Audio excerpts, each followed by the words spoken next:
Reservations కంట్రోల్లో ఉంచుకొని ప్రపోజల్స్లోకి వెళ్ళాలి. అంతేగాని నాకు మ్యాచ్ చూస్తలేరు, నాకు సరి అయిన మ్యాచ్ తెత్తలేరు, నేను అనుకున్నట్టు మ్యాచ్లు ఉండట్లేవు అంటే అమ్మాయికి అబ్బాయి కానీ అబ్బాయికి అమ్మాయి కానీ మనం రోబోట్ లాగా తయారు చేసి తీసుకురాం.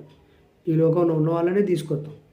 అవి నువ్వు అనుకున్నట్లుగా నీకు సెట్ అవ్వచ్చు, అవ్వకపోవచ్చు. అంటే నువ్వు అనుకున్నట్లుగా అవ్వకపోవచ్చు, కానీ సెట్ అవుతాయి. అన్ని మ్యాచ్లు అందరికీ సెట్ అవుతాయి. అయితే దేవుడు సెట్ చేస్తాడా లేదా, దేవుడు పంపించుండా లేదా అని కనుక్కొని దేవుని చిత్తాన్ని చేయడానికే ఆలోచించాలి. కానీ ఈ లోకరీతిగా ఆలోచించి బోర్లా పడిపోవద్దు. సో దేవుని భయం కలిగి జీవించు. దేవుడు ఏదైనా మ్యాచ్ని ఎస్ చెప్పినప్పుడు నువ్వు తల వంచి పరిశుద్ధాత్మ దేవునికి ఎస్ చెప్పు.